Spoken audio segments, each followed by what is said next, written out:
ഇന്ന് എൻ്റെ മകൻ മാസിൻ്റെ ബർത്ത്ഡേ ആണ് കേട്ടോ.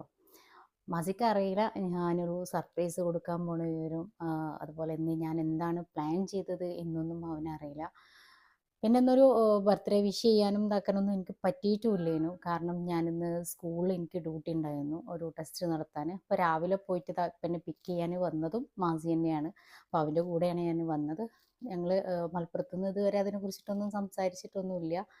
അപ്പോൾ നമുക്ക് കാണാം അവൻ്റെ ഒരു എക്സ്പ്രഷൻ എങ്ങനെയാണ് എന്നുള്ളത്.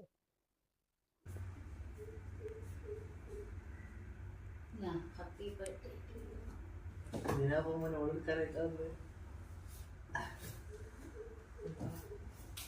അത് ഇന്നലെ ഹായ് പറയേ.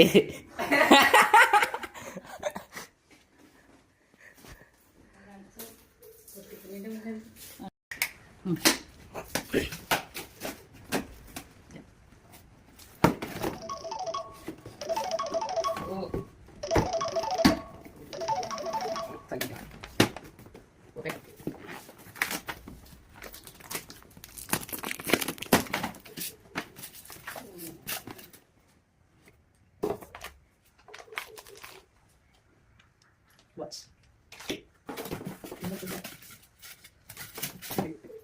Oh, boleh. Yang mana sekarang boleh?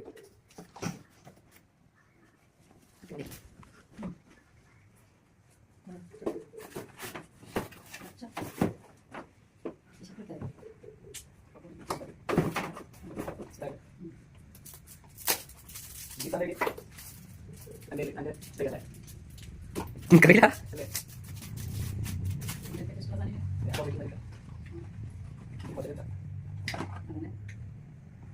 Zero suara?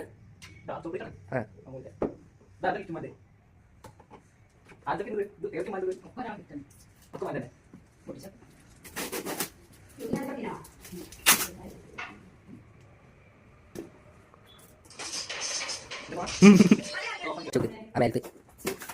Oh, mari.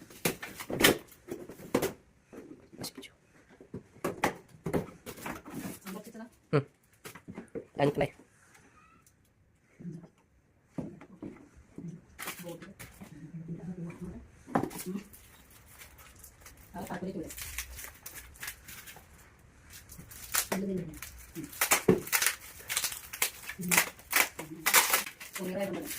ഞാൻ എഴുതി ജയിക്കണം എഴുതി ജയിക്കണം എഴുതി ആളാ എന്തിനു ജയിക്കളി.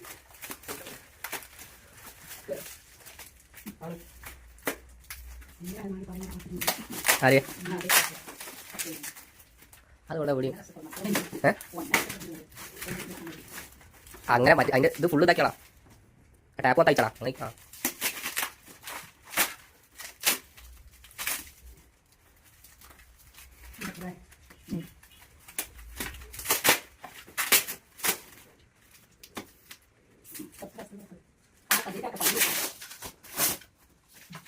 ഞാൻ എടുത്തടാ അങ്ങനെ എടുത്തടാ.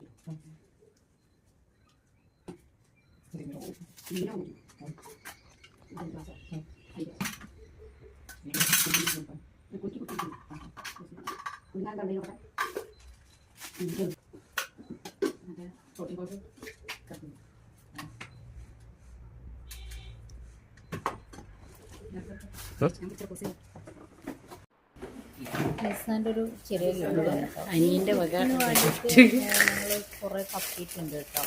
എന്തായാലും ആ തപ്പിയ കൂട്ടത്തിൽ ആ ഒരു ഷോപ്പ് ഞാൻ ഇൻഷാല്ല എന്തായാലും അടുത്തൊരു വീഡിയോയിൽ നമുക്ക് കാണിച്ചു തരുന്നുണ്ട്. അപ്പം ഇങ്ങനത്താണ് ട്രെൻഡ്. ഇങ്ങനത്തെ ഉണ്ടാക്കിയിട്ട് എടുത്ത് വെക്കുക.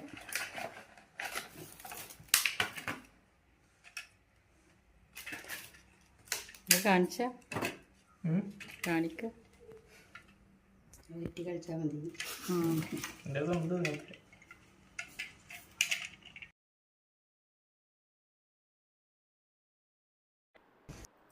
ഇതൊന്നും മാസി ഒട്ടും എക്സ്പെക്റ്റ് ചെയ്തിട്ടില്ല കേട്ടോ. ഒരു സർപ്രൈസ് തന്നെ ആയിട്ടുണ്ട് ഇത് അവന്. കാരണം അവൻ്റെ ആ ഒരു എക്സ്പ്രഷൻ നിങ്ങളും കണ്ടിട്ടുണ്ടാവും. ഒന്നാമത് ഇവനെ ഞാൻ മറന്നിട്ടുണ്ട് എന്നാണ് വിചാരിച്ചത്. ബർത്ത്ഡേക്ക് ഞാൻ വിഷ് ചെയ്തിട്ട് സാധാരണ സ്റ്റാറ്റസ് വെക്കണം. അപ്പോൾ സ്റ്റാറ്റസ് ഒന്നും വെച്ചിട്ടില്ല. പിന്നെ ഞാൻ സ്കൂളിൽ നിന്ന് തന്നെ വർക്കിലാണുള്ളത്. അപ്പോൾ അത് കാരണം അവന് ഞാൻ മറന്നിട്ടുണ്ടാവും എന്നാണ് വിചാരിച്ചത്. ഞാൻ ഇവൻ്റെ അടുത്ത് പറഞ്ഞ് സ്കൂളിൽ എന്നെ പിക്ക് ചെയ്യാൻ വരണം എന്ന് പറഞ്ഞിട്ടുണ്ടായിരുന്നു. അപ്പോൾ ജസ്റ്റ് അതിനാവും എന്ന് മാത്രമേ വിചാരിച്ചിട്ടുള്ളൂ. ഇതൊന്നും ഒട്ടും എക്സ്പെക്റ്റ് ചെയ്തിട്ടേ ഇല്ല. എന്തായാലും ആൾ ഹാപ്പി ആയിട്ടുണ്ട്. പിന്നെ നമ്മൾ കേക്ക് കട്ടിങ്ങോ കാര്യങ്ങളോ ഒന്നുമില്ല കേട്ടോ. ജസ്റ്റ് ഇങ്ങനെ എന്തെങ്കിലുമൊക്കെ ഗിഫ്റ്റുകളും കാര്യങ്ങളൊക്കെ കൊടുത്തിട്ട് അത്രയേ ഉള്ളൂ. അപ്പോൾ ഇപ്രാവശ്യത്തെ ഒരു ഗിഫ്റ്റ് എന്ന് പറഞ്ഞിട്ടുണ്ടെന്നുണ്ടെങ്കിൽ അവൻ്റെ ഒരു ബെസ്റ്റ് ഫ്രണ്ടിൻ്റെ വക ഉണ്ടായിരുന്നു, പിന്നെ അനിയൻ്റെ വക. ഞങ്ങൾ ഫുഡ് ഇതാ ഞങ്ങൾ പുറത്ത് പോകണം എന്ന് വിചാരിച്ചിരുന്നു, പക്ഷെ പോകാൻ പറ്റിയിട്ടില്ല. ചെറിയൊരു ബ്രോസ്റ്റിൽ ഞങ്ങളിത് ഒതുക്കിയിട്ടുണ്ട്. അപ്പോൾ ഈ ഒരു ചാനൽ നിങ്ങൾക്ക് ഇഷ്ടമായിട്ടുണ്ടെങ്കിൽ നിങ്ങൾ തീർച്ചയായിട്ടും സബ്സ്ക്രൈബ് ചെയ്യുക, ഷെയർ ചെയ്യുക, ലൈക്ക് ചെയ്യുക, ബെല്ലൈക്കണും കൂടെ ഒന്ന് അമർത്തുക.